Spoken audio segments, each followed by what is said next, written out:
Amigos, ¿cómo están? Bienvenidos a Radio Uruguay, bienvenidos a La Máquina de Pensar. ¿Cómo andan? Espero que anden bien. 702 arranca La Máquina de Pensar con Oscar Nieto en controles de emisión. ¿Cómo le va, Oscar?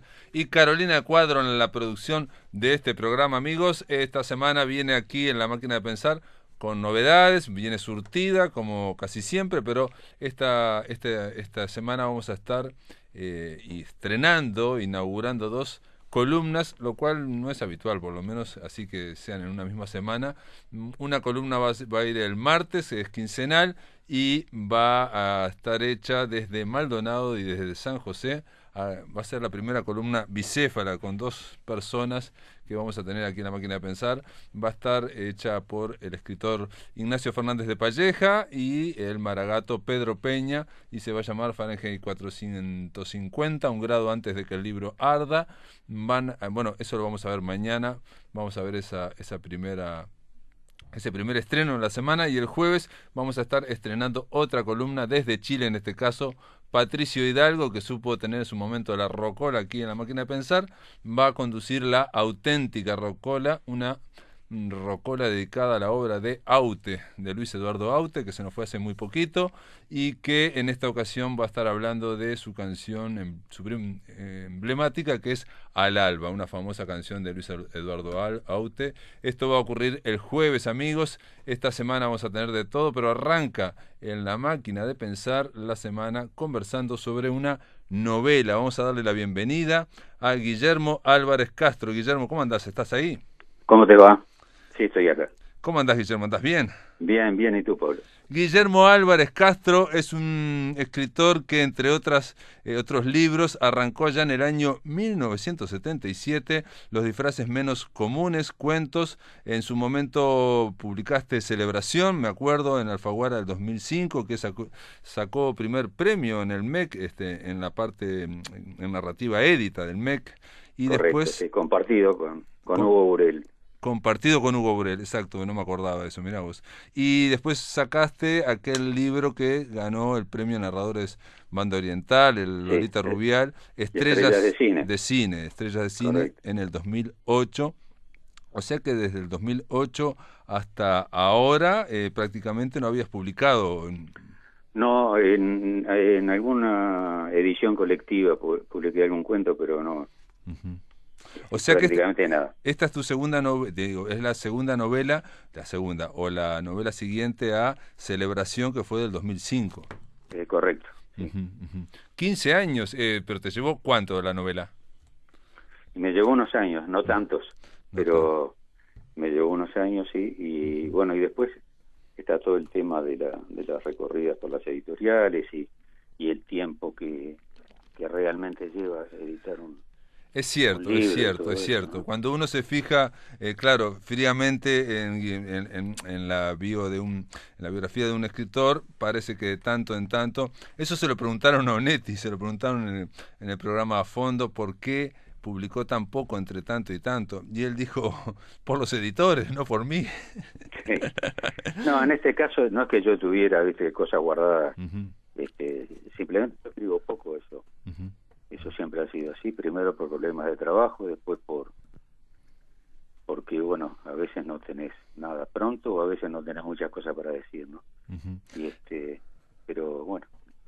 En el caso de esta novela, Amparo y el galope de los caballos muertos, yo me acordaba de Celebración, y vos tenés una prosa muy decantada, muy transparente, y en el trabajo en Amparo y el galope de los caballos muertos parece diferente a aquel, ¿no? Hay 3 secciones y donde hay saltos temporales muy grandes. ¿Fue otro el encare? ¿Cómo fue naciendo? Mirá la pregunta que te voy a hacer. ¿Cómo fue naciendo la Amparo y el galope de los caballos muertos? Mira, el tema es que yo pienso que cada novela va requiriendo su propia estructura, ¿no? Claro. Y en este caso, ¿cómo surgió? Surgió de una historia que no es mía, que me contó un amigo muy muy querido, muy cercano, y que me la contó no para que yo la escribiera, me la contó porque en una conversación, y con el tiempo, viste, se va volviendo material posible y lo consulté y me dijo que le usara lo que precisara. Y ahí empecé a trabajar. Y después se fue armando de la manera misteriosa, se van armando todos los libros, ¿no? No te lo podría ni reproducir. Claro, claro, claro. Alguien ha dicho siempre, digo, como metáfora, ha hablado de, pero en realidad, bueno, la metáfora es otra, pero ha comparado con lo que es la ostra y la perla, ¿no? O sea, la perla se genera alrededor de un grano de arena que entra a la ostra, que le molesta, no lo que fuere, y lo va cubriendo y cubriendo y cubriendo y cubriendo hasta que aparece esto que se llama la perla, ¿no? Sí. Uh-huh. Sí, es una linda imagen, ¿no? Uh-huh. Y sí, hay algo de eso, sí. Guillermo, digamos, digo, más allá de la publicación, porque aparte aparece todo el proceso editorial, y bueno, ya sabemos el momento, digamos, en la década que estamos en este sentido, de que está muy en el candelero la escritura de autoficción, o la escritura que vincula crónica con algo más subjetivo. Hay gente que dice que hay un auge de la crónica, pero desde ese punto de vista más subjetivo, que vincula la mirada subjetiva con la ficción, con lo que pasó. En tu caso, en Amparo y El galope de los caballos muertos, vos sentiste la necesidad de poner una aclaración, que no todas las novelas llevan una aclaración, que dice: esta novela está basada en acontecimientos actuales y pasados, mencionados en libros, diarios y revistas publicados en Uruguay en distintas épocas. A sus autores expreso mi agradecimiento. Parte de estos hechos fueron modificados en función de las necesidades narrativas, otros no. Lo demás es ficción o testimonio anónimo. ¿Por qué te sentiste obligado a...? Bueno, yo tomé, sobre todo en lo que es crónica, como tú mencionabas, tomé mucha cosa ajena, que por supuesto la reescribí, pero me sentía un poco en deuda con toda esa gente, en general periodistas, y en general periodistas de crónica policial, de tomar parte de su trabajo. Más que nada es una manera de agradecer, ¿no? Claro, claro, porque cuando decimos crónica roja, estás diciendo que tomaste hechos, por más que lo reescribiste, obviamente, y para que estuviera dentro del mismo estilo de la novela y que quedara como un elemento más tensado dentro de la misma novela, Sí. tomaste hechos que ocurrieron o que salieron en los diarios.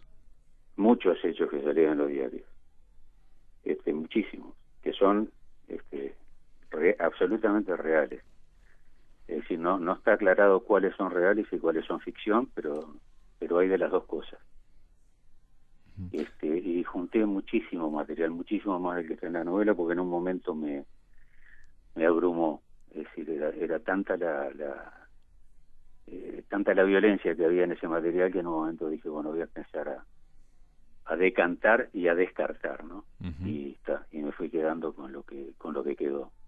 Pero aún así la novela presenta un fresco de época, un clima muy violento. Aparecen constantemente, cuando digo que aparecen, son contados o son narrados hechos de mucha violencia, sobre todo de abusos, por ejemplo, lo cual no quiere decir que ese sea el centro del libro, pero da la sensación, o por lo menos a mí me dio la sensación como lector, de que los protagonistas, los personajes de esta novela, están en un ambiente que está constantemente surcado por abusos o por no, por hechos violentos. Hechos violentos. Exacto, o por ejemplo, que las instituciones no, por ejemplo, la institución de la justicia, el Poder Judicial, hace la vista gorda frente a unos, o condena a otros por el mismo hecho, un hecho nimio de repente, o que no es tan nimio, pero por ejemplo, no sé, alguien orina en público o hace cosas peores en público, no pasa nada, y hay otro que tiene una enfermedad y no sé qué, orina y va 3 meses preso, con lo cual le cambia toda su vida. Atención, sí, que esos son como personajes como terciarios, es el fondo. Sí, ¿no? son como parte del paisaje, ¿no? Pinceladas. Ahí está, pero que forman parte más bien del trasfondo de la novela que de la narración de la novela. Ujú. A mí me interesaba hacerlo, yo lo he hecho casi siempre, el de poner ciertas cosas que funcionen como el jab de los boxeadores, ¿no? Es decir, lo que ese pegar y salir, ¿no? No es el golpe que noquea, sino el golpe que ablanda, ¿no? Y mi idea dentro de la narración ha sido esa, no solo esta vez, sino casi siempre, de poner algún elemento que vaya ablandando, ¿no?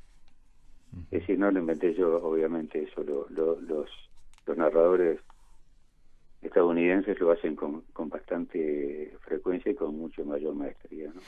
No, es la idea también de que la realidad está llena de pequeñas historias y Exactamente. en algunos casos esas pequeñas historias pueden dar digamos, si fuera un cuadro, un lienzo de mayor de determinadas características, pero en ese lienzo está como surcado por cuestiones muy enojosas, no solamente delictivas, no solamente de abusos, sino eso, de exasperación. Da la sensación de como que la vida en Montevideo, sobre todo, o en la parte de periferia de Montevideo, es casi exasperante, ¿no? Sí.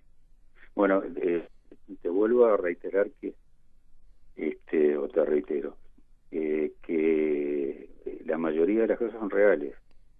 Es decir, si dan esa sensación, de alguna manera es la sensación que mucha gente sintió, incluyéndome, Ujú, de que estábamos rodeados de una atmósfera un poco complicada, ¿no? ujú. Nos estamos refiriendo ahora, por ejemplo, a la sensación o a la famosa clima de inseguridad, ¿no? El clima, yo Ujú. te diría que más que de inseguridad, de violencia, ¿no? Ajá, Es decir, perfecto. la inseguridad es una parte de eso, pero el ambiente de violencia que no se vive ahora porque estamos en cuarentena, pero que se venía viviendo en Uruguay, era tremendo. Es decir, y no te digo solo en hechos policiales, sino en la convivencia diaria, ¿no?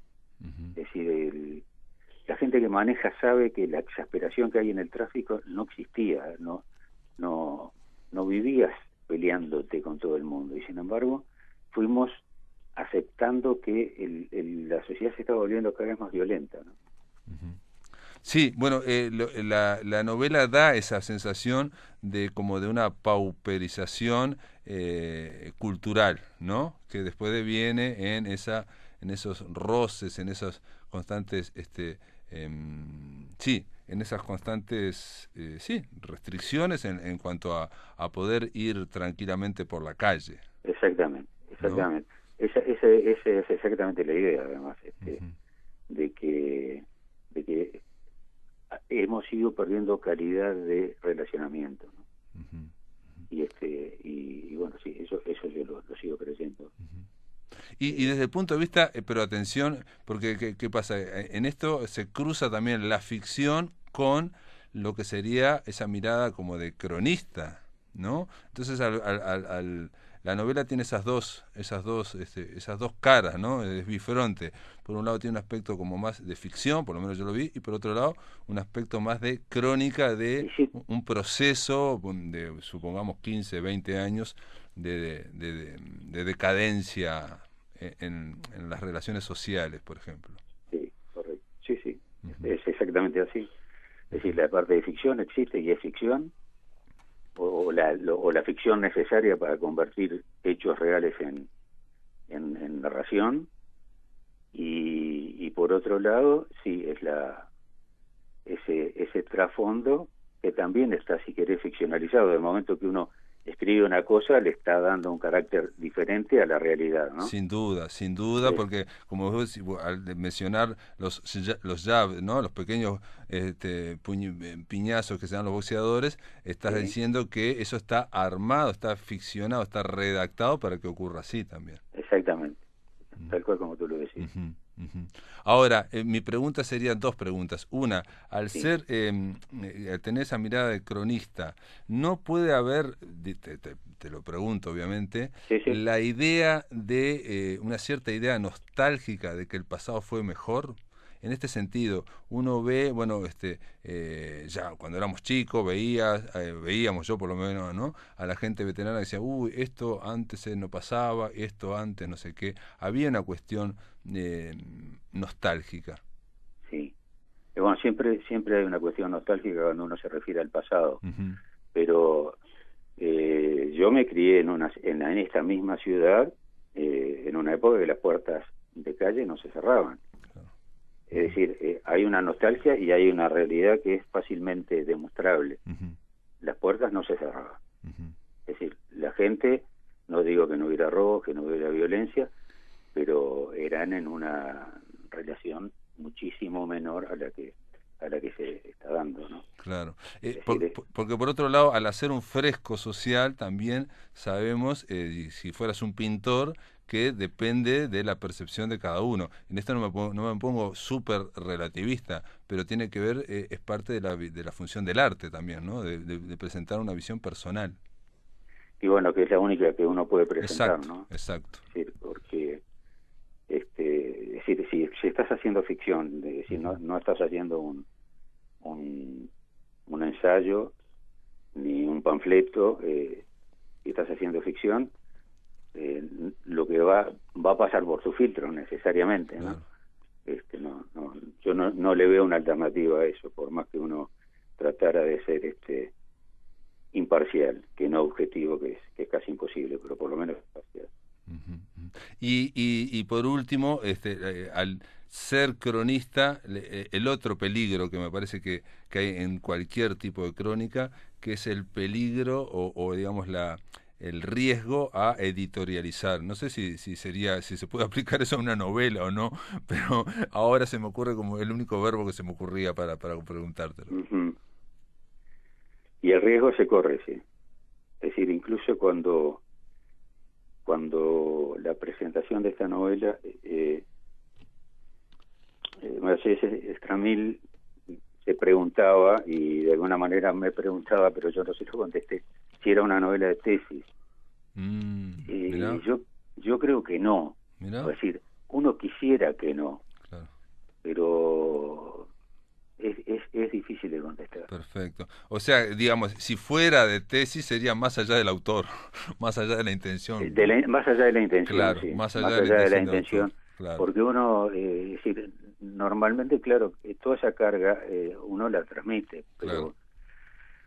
pero uno, si le preguntan teóricamente, diría, bueno, no es muy correcto hacer una novela de tesis, pero te pueden demostrar que lo que hiciste es eso. Entonces se te complica mucho la Bueno, vida, ¿no? aclaremos, cuando se habla de novela de tesis, digamos, yo creo que se refería a, bueno, pero sí, la idea de la novela de tesis es, se parte, digo, voy a ser muy grosero, se parte de una idea, voy a hacer una gran narración de ficción para demostrar esa idea, y es algo que venía del siglo XIX, digamos, ¿no? Exactamente. Del naturalismo, de Sola, o de Misola, o de otros anteriores, Sí, sí, sí. de decir, yo que sé, que el hombre es bueno, entonces lo voy a probar en esta Voy novela. a demostrar que el Voy a hombre es bueno. demostrarlo, ¿no? O lo contrario, Voltaire diciendo, riéndose, yo me río de eso de que el hombre es bueno, entonces voy a mostrar que el hombre es malo y Esencialmente malo. claro, y voy a escribir el Cándido y me voy a reír de eso, digamos. Esas serían tesis, lo cual genera digamos una cuestión muy cerebral para escribirla, ¿no? Cosa que no Exactamente. ocurre, me parece, en Amparo, claramente. Amparo y el galope de los caballos muertos no se puede decir que sea una novela, se podrá decir muchas cosas, pero no que cerebral. Yo pienso que no. No, no, no, no. Guillermo, te voy a pedir que aguardes en línea, vamos a hacer una pausa y Sí, cómo no. después seguimos conversando, amigos. Estamos conversando en torno a Amparo y el galope de los caballos muertos. Vamos, está editado por Alfaguara, escrito por Guillermo Álvarez Castro, y ya que estuvimos dando muchas vueltas en torno a la novela, después de la pausa, amigos, vamos a meternos a ver de qué trata Amparo y el galope de los caballos muertos. Amigos, continuamos en La Máquina de Pensar. Estamos conversando con Guillermo Álvarez Castro en torno a esta novela, su última novela, que se llama Amparo y el galope de los caballos muertos, editada por Alfaguara. Guillermo, lo primero que te voy a preguntar es el título, Amparo y el galope de los caballos muertos. No te dijeron nada, no te dijeron si pega, no pega, si no es muy largo, si no es muy poético, porque yo creo que es muy poético, pero bueno, La verdad es que sí. no era el título original. El título original era Amparo, simplemente. En la editorial, el editor, Julián Uribe, me planteó que le parecía que tenía poco gancho, cosa con la que yo estoy de acuerdo.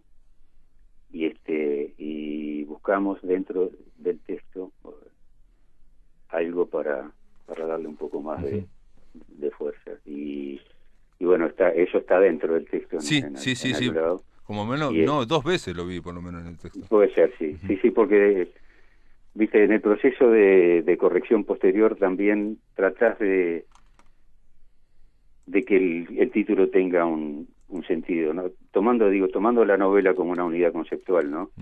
De la que el título naturalmente es parte, como es la portada y la contraportada y los acápites y todo.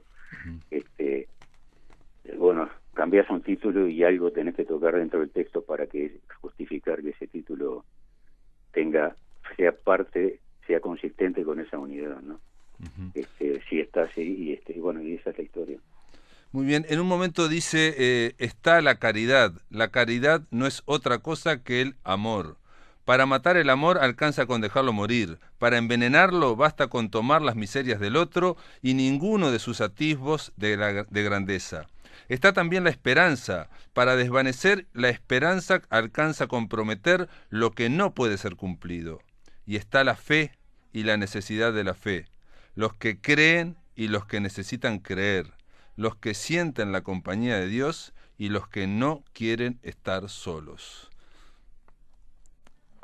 Ahí está planteado, no sé, digo, me gustó el texto, me gustó, aparte es el final de una sección, y me pareció que... Muchas gracias. ¿Cómo? Muchas gracias. Sí, No, te gustó. me gustó, y aparte porque está hablando de la fe, el amor y la esperanza, y está hablando precisamente cómo se lo puede matar, ¿no? Cómo se puede hacer desvanecer todo, ¿no? Y la novela no solamente quizás, esto me puede parecer a mí, no es solamente el proceso de decadencia social de Uruguay en los últimos 20 años, sino que también tiene que ver con eso, con la esperanza, con el amor y con la fe, ¿no? Sí, además porque el protagonista es católico, ¿no? Que eso es otro tema, si querés, aparte, ¿no? A mí me interesaba que de alguna manera apareciera en ese proceso revolucionario de los 60, 70, de alguna manera el punto de vista de los católicos que participaron en gran cantidad, ¿no? Es mi formación y bueno, eso sí me interesaba. Esas son las intenciones que tenés originariamente. Sí. ¿Funcionan o no funcionan? Bueno, claro. Pero digamos, en este caso a mí me interesaba que ese punto de vista estuviera presente. Hay más de una alusión a la religión, ¿no? No, y a la guerrilla, digamos, porque también cuando decimos No, 15, de acuerdo, sí. 15, los últimos 15 o 20 años en Uruguay, esto en realidad arranca, digamos, con los movimientos guerrilleros de la década del 60, que convulsionaba, ya un Uruguay convulso, pero se terminó de convulsionar totalmente, ¿no? Exactamente, Y sí. aparecen las repercusiones. Y acá aparece un ex guerrillero que también es creyente, es católico, pero participó de toda, digamos, toda la guerrilla y todo. Y de alguna forma, te pregunto, en el libro se trata de equiparar la violencia actual con aquella violencia. No necesariamente, pero es decir, yo no soy sociólogo.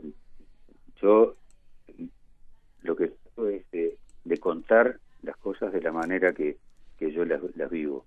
Ujú. El análisis sería bueno si lo diera para que alguien se pusiera a conversar de esos temas, pero en realidad yo no tengo una teoría al respecto, más que decir, bueno, para mí estas cosas pasaron y eventualmente puede haber una relación, ¿verdad? Es decir, personalmente yo quisiera no opinar sobre ese tema. Ujú. Sí me gustaría, lo que te decía, que sí ese tema alguna vez se hablara, ¿no? Yo creo que como escritor a mí no me corresponde estar haciendo ese tipo de análisis, sino simplemente plantear la pregunta de alguna forma, ¿no? Ujú. Claro, digo, no buscar la respuesta, pero plantear la pregunta. Lo que pasa es que Plantear la pregunta, sí. está planteada casi, no digo explícitamente, pero está, digo, se menciona todo el movimiento guerrillero, particularmente Tupamaro, los Tupamaros, pero también aparecen violencias generadas a nivel social los últimos 15, 20 años. Y bueno, Sí. y aparte militante o guerrillero cristiano católico también, por lo que yo entendí, tiene cargos en el gobierno del Frente Amplio. Eh, ¿O tuvo? Algo así. Ujú. Ajá, Sí, perfecto. sí, eventualmente sí. Ujú, Es ujú. decir, por lo menos tiene una misión encomendada, Claro, ¿tá? claro. Yo no hablaría del gobierno. Ajá, Es decir, perfecto. él en la segunda parte se Ujú. va a enfrentarse a otro personaje porque alguien se lo encargó, Perfecto, sí, sí, sí. ¿tá? No, yo Ujú. no hablaría de gobierno acá, simplemente hablaría de que alguien le dijo, bueno, andá y arregla este lío. Claro, claro, claro. Bueno, también hay algo que no mencioné y no sé si estamos dando muchas vueltas, pero hay yo por lo menos me pareció ver una estructura de western también, ¿no? Primero que hay caballos, que es fundamental Sí, para un western. Después que hay sí, campo, o bueno, hay espacios grandes. Y segundo o tercero, hay gente que armada, ¿no? Gente que se sube a los caballos armada, o gente que anda armada caminando y que tiene que precisamente de repente cumplir determinadas enfrentamientos, tiene que hacer determinados enfrentamientos. ¿Vos correcto. sos consciente? ¿No te interesa esta lectura que acabo de hacer yo? ¿Te parece que no tiene nada que ver? No, me interesa, sí, claro, cómo no me va a interesar. Sí, es una lectura posible, sí. Es decir, que tenga, digo, todos los que somos medio fanáticos de Cormac McCarthy, sabemos que algo nos quedó. Y no, y sí, en algún caso, viste, vos tratás de contar de determinada manera. Yo te confieso que en algún momento me entusiasmé con eso, sobre todo en algunas partes al final. Y bueno, está así, ¿por qué no voy a poder contar de determinada manera, no?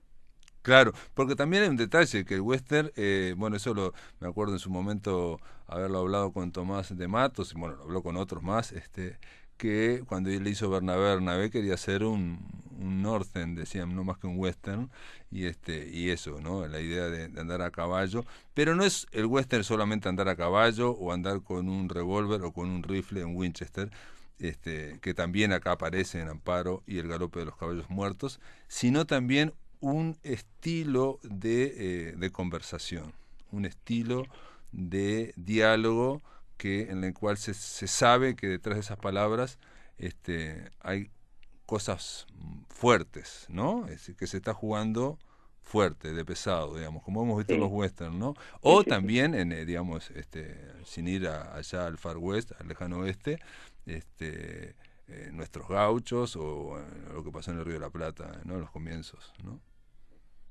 ¿Sabes lo que pasa? Que se ha usado muy poco nuestra, es decir, nosotros nunca generamos una épica Uh-huh. de nuestra historia como sí generaron los estadounidenses con el oeste, ¿no?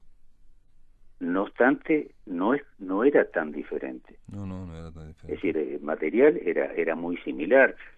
Cuando yo era niño, yo no vivía en Montevideo, pero no vivía tan lejos de Montevideo, a 50, 60 kilómetros de Montevideo. Y cuando yo era niño, la gente andaba armada, andaba con el revólver en el cinto. Era una cosa común, no era una excepción, era lo normal.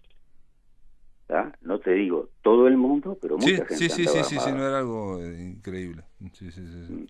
Entonces, sí, hay una cierta cosa, debemos recuperar una cierta épica que estuvo, ¿viste? Porque no, realmente creo que literariamente le hemos usado muy poco, ¿no? Ujú. Ahora, esa época que vos decís que no estuvo literariamente dedicada al western, sí ha estado esa época digamos, vinculada al movimiento guerrillero, por ejemplo. Eso sí ha estado Que a nivel de crónicas. el movimiento guerrillero se llevó toda la épica que el Uruguay tenía. Ujú, Esa es ujú, una realidad. El relato del movimiento guerrillero se lleva toda la épica. ujú. Sí, sí, sí, sí, de acuerdo, de acuerdo. Este, En el sentido que aparte es un relato construido casi por grandes narradores, vamos a decirlo la verdad, ¿no? Sí, absolutamente, grandes narradores. Sí, sí, sí, sí, absolutamente. sí. Sí, hay que sacarse el sombrero desde el Ujú. punto de vista de la narración, Sí, sin sí, sí. ninguna duda. Sí, sí. Donde también, como pasaba en el Far West, o como pasaba en el Far West, que creó o que desarrolló John Ford, también hay lugar para el humor y para, digamos, para los resbalones. Yo quiero leer algo de aquí, para leer otra cosa de Amparo y el galope de los caballos muertos. En un momento hay una larga, larga conversación y donde está jugado todo al diálogo, prácticamente no hay descripciones de ningún tipo de narrador, no hay intervenciones del narrador, sino que los dos personajes en ese enfrentamiento están conversando y en un momento dice, yo no entiendo la relación o será que no veo lugar para la piedad en ese imperio de venganza y destrucción en que usted vive. Y el otro le responde, no señor, mi imperio son los muertos, mi hermana, mi padre y mis caballos muertos. De ahí provengo, ese es mi imperio. Por eso respeto su religión, Sánchez. Tiene un Dios al que solo sirve rezarle por los muertos. Si quiere hablar de eso, Luzardo lo escucho. Y el otro dice, no señor, porque no voy a discutir con usted y porque en este país ya se ha medrado demasiado con la muerte. Y el otro dice, ¿lo dice por nosotros? Lo digo por los de su lado y por los del otro, y por todos, por los que consiguieron fama y algún día obtendrán dinero o no, y por los que hicieron carrera política, mientras los demás lloraban a sus muertos, a los que fueron asesinados por uno u otro bando, y también a los que quedaron en la cordillera, por ejemplo. Ahí también yo pensé que cuando lo leí esto, digo, tiene claves muy uruguayas. Pensé, Bueno, espero que sí, porque yo me precio de ser uruguayo. no, pero pensé que si lo leía alguien que no fuera uruguayo, este último, a los que quedaron en la cordillera, no sé si lo captarían. Nada, es una pavada. Eh, Pablo, entre nosotros, Ujú, digo, a uno a determinada edad le gustaría que lo leyeran en todo el mundo, ¿no? Y ujú, que lo tradujeran y que esas claves hubiera que ujú. explicarlas. A la altura de mi vida que yo estoy, me alcanzaría con que me leyeran acá. Es lo de siempre, lo de siempre. Bueno, voy a leer lo último que seleccioné para acá, que dice así, acostumbrado desde Potrillo a desplazarse entre las piedras sueltas de las sierras, por desniveles y quebradas, a cruzar los montes naturales que crecían en las laderas de los cerros sin que las espinas lo lastimaran, aquel caballo era capaz de trepar y descender como una mula y de resistir durante horas sin agua ni comida. Corría como si no sintieran las piedras clavarse en las partes blandas de sus cascos sin errar. Corría como si supiera que era necesario que él subiera y bajara por las pendientes hasta agotarse, solamente para calmar un poco su inquietud. Quiero decir, la suya, la de usted, Luzardo, ¿no? Y bueno, era porque este jinete salía a correr con ese caballo cuando se excitaba demasiado, Exactamente, ¿no? sí. Y ahí está, digamos, me refiero a que en esto que acabo de leer no se dice se excita demasiado, sino que aparece todo esto que acabo de leer, que yo creo que lo está demostrando, ¿no? Se está demostrando a través de esa cabalgata este, salvaje, ¿no? Sí, y espero que conté mi amor a los caballos, ¿no? Sin duda, aparecen no, porque se menciona mucho a los caballos, y otro detalle que me quedó pensando, pero son cosas que uno viviendo en la ciudad no conoce o conoce de oídas, que digamos la inseguridad ciudadana, o ese clima de inseguridad, de violencia, se vive, todo yo creo que se vive más directamente en el campo. Y cuando digo el campo no me estoy refiriendo a los campos de Tacuarembó, sino que me refiero a los campos de la periferia de Montevideo. Sí, que en ese momento, por lo menos en el momento de la novela, era peor en la periferia de Montevideo que en el interior profundo, ¿no? Claro. Sí, bueno, porque hay más gente y porque de alguna forma, y esto no solo pasa en Uruguay, parece que las relaciones en el campo, aunque estemos en suburbano y aunque estemos cerca de Montevideo, las relaciones, está el tema de la naturaleza, de alguna forma son más crudas, y eso que aparece en esta novela. Uh-huh. Son más directas, ¿no? Sí, sin duda, sí. O sea, la violencia es mucho más... Bueno, la violencia y otros fenómenos son más directos y crudos. Sí, todo es diferente, ¿no? En la medida que también la solidaridad permanece, ¿no? Uh-huh. Es decir, todavía no muy lejos de acá, cuando una persona se enferma, los vecinos la ayudan, y si tiene que salir de la casa, vigilan que no le entre nadie, y si una persona se muere, van a ayudar a la viuda, ¿no? Claro. Todavía esa solidaridad medio elemental, que yo la viví mucho de chico, con un fenómeno que como ejemplo vale, es decir, el llenado de la plancha de la casa, ¿no?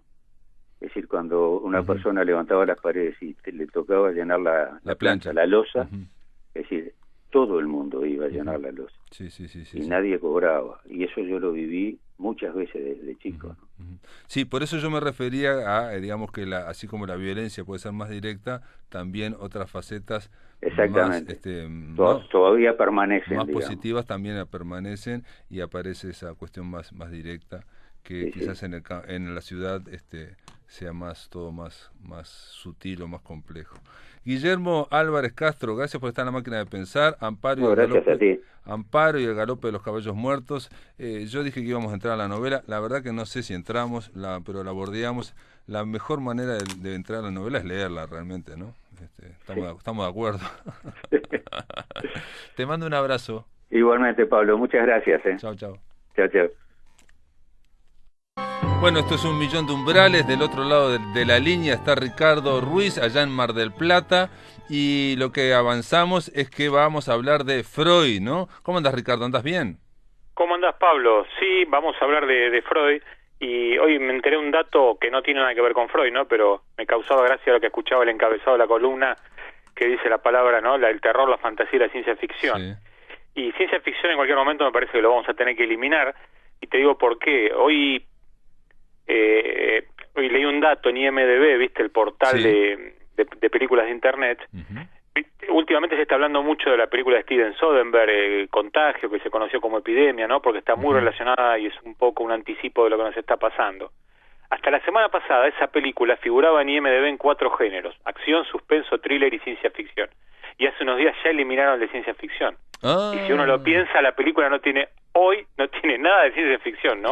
Con lo cual es cierto que la realidad está superando a la ficción, ¿verdad? Es cierto. Así que es un dato curioso ahora que no es época de abrir portales de noticias, porque no tenemos novedades, prácticamente estamos consumiendo lo que hay. Es cierto. Así que vamos a aprovechar a recomendar una serie que está en Netflix.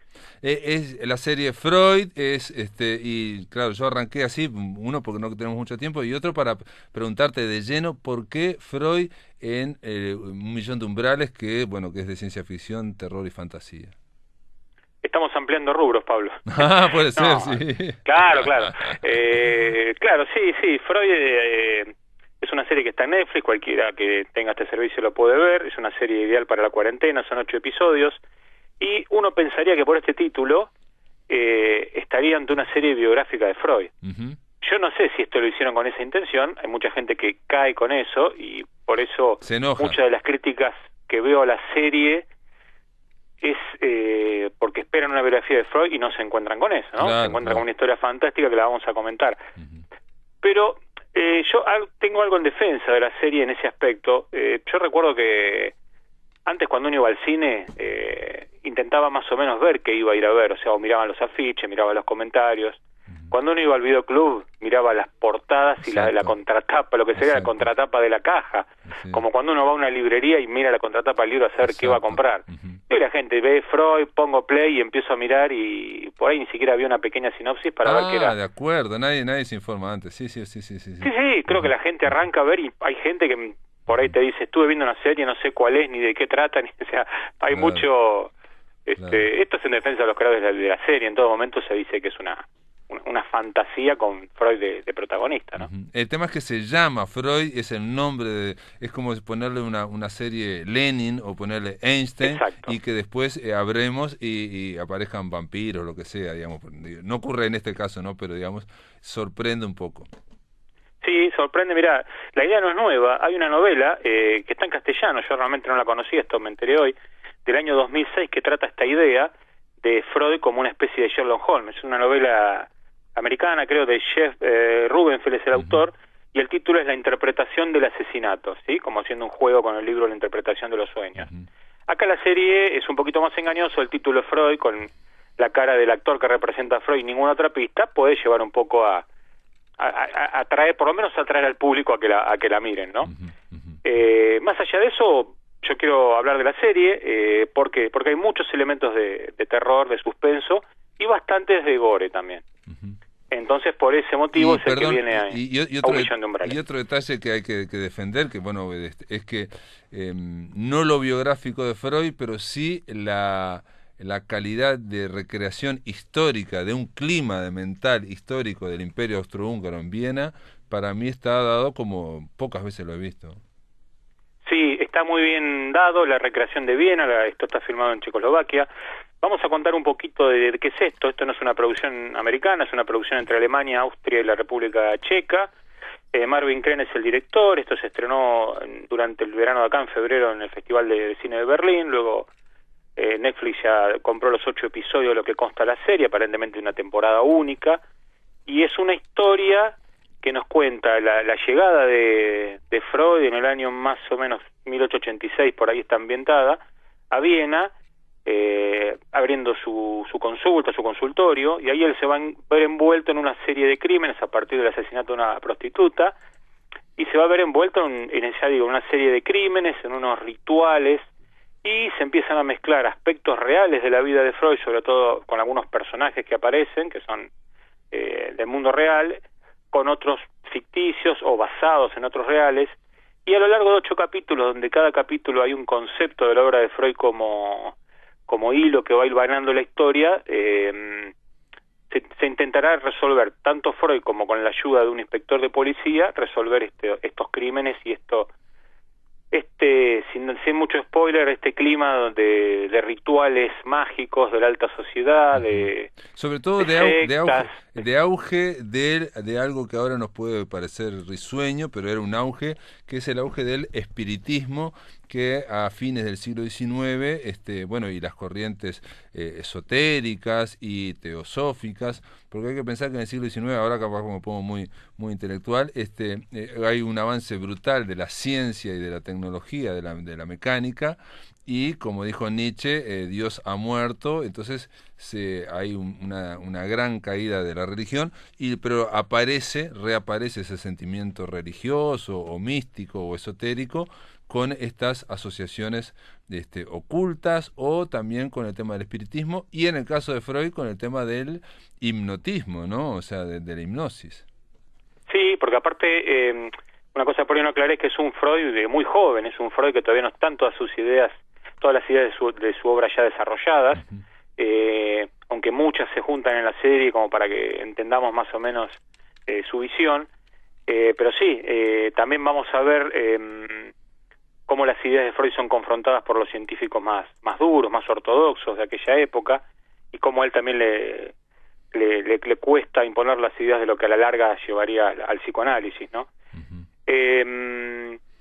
Creo que la serie, aspectos a destacar, bueno, creo que la ambientación realmente recuerda mucho a series de estilo gótico, Sí, Penny Dreadful te decía yo, entre otros. ¿No? Claro, Penny Dreadful es un ejemplo sí, ideal. En algunos momentos recuerda a un capítulo de la serie Sherlock que transcurre en la época de Sherlock Holmes. Creo que está muy bien ambientada, destaco muy bien las actuaciones, ¿sí? Tanto el joven que hace de Freud como... Creo que una de las actuaciones más destacadas es el del jefe de policía, no recuerdo el actor ahora. Sin duda. Pero es extraordinario ese personaje. Y a lo largo de todo como hay una serie británica que se llama Ripper Street, donde también había un personaje de la policía muy torturado, que me hizo acordar mucho también, que era el segundo, digamos. Y en este caso también estamos hablando de un momento del mundo austrohúngaro, que por un lado el imperio austrohúngaro llevaba 50 años estabilizado en Europa, y estaba a punto de caer, ¿no? De hecho, una bala precipitó la Primera Guerra Mundial en Belgrado, ¿no? Exacto. Y una cosa interesante, estaba viendo acá, unos apuntes que había tomado, es que todo el tema gore, que es bastante, incluso con situaciones que podrían causar risa, ¿no? Está tratado muy seriamente, y es pocas veces se ve eso, ¿no? El gore siempre, recordamos a los que no conocen, es el terror extremo de cortes, de mutilaciones, que muchas veces está filmado de manera tal que lleva a la risa, ya sea la risa nerviosa o la risa por exceso. Acá vamos a ver escenas, por ejemplo, si no hago mucho spoiler, pero una escena de un cantante de ópera que se vuelve loco y realmente la escena parece que fuera hilarante y termina siendo terrible. Creo que todo eso está muy bien manejado. Es decir, han hecho todo con mucho respeto, ¿sí? Con respecto a un guión, con respecto a cómo se retrata la vida de Freud, a pesar de las diferencias, ¿no? He leído muchas críticas en contra de psicólogos, psicoanalistas, pero creo que no hay que tomarla por ese lado la serie. Claro, se lo toma, digamos, como si Freud es el padre del psicoanálisis, de la psicología, y es como si, salvando la distancia acá en Uruguay, alguien hiciera una serie de ficción con Artigas, ¿no? Entonces no tiene nada que ver con la biografía de Artigas, y aparte es un Artigas joven, en fin, y lo que se quiere buscar, yo igual creo un detalle, que el psicoanálisis está de alguna forma vinculado a cierta idea de religión, que acá aparece, ¿no? Esotérica, religiosa. O sea, tiene que ver con la parte oculta del ser humano, la que no es evidente. Sí, y también de la época, ¿no? El psicoanálisis también ha ido evolucionando. Sí, todavía no existía, cuando está en esta serie de Freud, no existía el psicoanálisis tampoco, ¿no? No existía, y la sociedad, fíjate que el espiritismo que se demuestra acá es un espiritismo de clase alta, ¿no? Rituales de lo más alto de la sociedad, estás hablando directamente de los reyes, de las casas de nobleza. El planteo que uno se podría hacer, si es válido tomar un personaje histórico y ponerlo en medio de una ficción. Yo creo que mientras no se deforme al personaje, creo que acá está bien. Quizás se hace demasiado hincapié en el consumo de cocaína, esos frasquitos que decían Merck, ¿no? De ahí la palabra, creo que de ahí deriva merca. También hay que ambientarse en la época, era una época donde no existían todos los medicamentos que hay hoy. No, pero aparte se vendía, después la cocaína se vendía, digamos, licuada, y hay un 10% que también la consumía en la ficción Sherlock Holmes. Era una cuestión que se vendía en farmacia, digamos, no tenía la cuestión que tiene ahora, digamos, la cocaína. La connotación, claro, ni tampoco los estudios se habían llevado a determinar todos los problemas que genera. Creo que en eso se hace un poco de hincapié, un poco de morbo, pero lo demás, bueno, creo que el terror está muy bien manejado, todos los crímenes están muy bien, la trama es un poco enroscada, complica, algunos episodios hay que mirarlos con mucho detenimiento, creo que más o menos cierra todos los cabos sueltos bien. Otra serie que quizás con un par de episodios menos se podría haber trabajado también, es algo que estamos viendo. Es el problema de la serie, sí. El problema de la serie, claro. Sí. Yo te quería decir un detalle nada más, que Stefan Zweig, el gran escritor austríaco, cuando hizo la primera biografía de Sigmund Freud, en un librito que recomiendo mucho, que se llama La curación por el espíritu, es tratar de ver lo que hay dentro de las personas, puso en el mismo librito puso la vida de Sigmund Freud, la vida de Franz Mesmer y una de Mary Baker Eddy, que es una esotérica. O sea, él mismo puso en esos tres, había vínculos que no están tan evidentes ahora, pero a principios del siglo XX o fines del siglo XIX había vínculos. Sí, bueno, tenés un ejemplo perfecto en la vida de Arthur Conan Doyle. Claro. Que fue, digamos, el creador del personaje por excelencia, regido, no diría las normas, ¿no? Sí, pero a lo científico, sí, a la razón, exacto. A la razón total. Y sin embargo, él termina siendo un gran defensor del espiritismo. Por lo menos gran parte de su vida, ¿no? Y por ese lado también quería llevar, o sea, eran cosas que convivían y acá está totalmente como naturalizado en esta. Exacto, en ese clima espiritual de época del siglo XIX, pero no estamos frente a una cuestión, una producción británica, no estamos en una producción estadounidense, sino de la Mitteleuropa, del centro de Europa, y con un casting y sobre todo con unos edificios espectaculares, ¿no? Que es lo que es la reconstrucción de época, son impresionantes esos edificios. Sí, yo igual, con respecto a lo que decías de Penny Dreadful, creo que el homenaje más notable que se hace es el personaje de Flor Salomé, claro, que prácticamente es un calco de Eva Green en esa serie. Sí. El aspecto, el peinado, es muy parecido. Sí, muy bien. Sí, a mí me recordó mucho. En este caso, Salomé es ¿cómo es? Una medium húngara. Una medium húngara. Y también está... sí, dale. Sí, me decías. No, que simplemente hay no solamente el clima espiritual, psicológico de época, estas combinaciones de clase alta, sino que está el imperio austrohúngaro, que está sometida a Hungría, y en este caso es una medium húngara, y se van a vincular todas esas cuestiones en un gran laboratorio de ficción, ¿no? Está claro que estamos viendo ficción.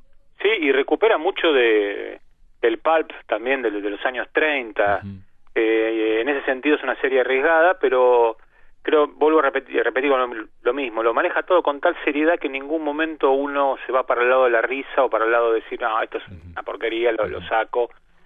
Hace que sea creíble, hace que sea creíble, y uno empatiza con el personaje, aunque no piense que es Freud. No, sí, o que no es ese Freud exactamente.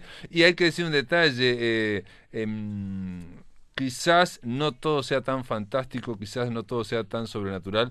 La misma serie se da pie para que pueda haber una explicación muy retorcida, como dijiste vos, tipo pulp, pero racional, ¿no? Pero no vamos a decir nada porque vamos a quemar. No, y igualmente hay todo un costado más histórico, por ejemplo, los diálogos entre Freud y dos psiquiatras de la época de él, como Meiner y Breuer, están muy bien llevados. Los celos, las envidias y también esa relación entre maestro y discípulo está muy bien llevado. Y aparte un detalle importante, más allá de la ficción está hecha en este caso son arquetipos.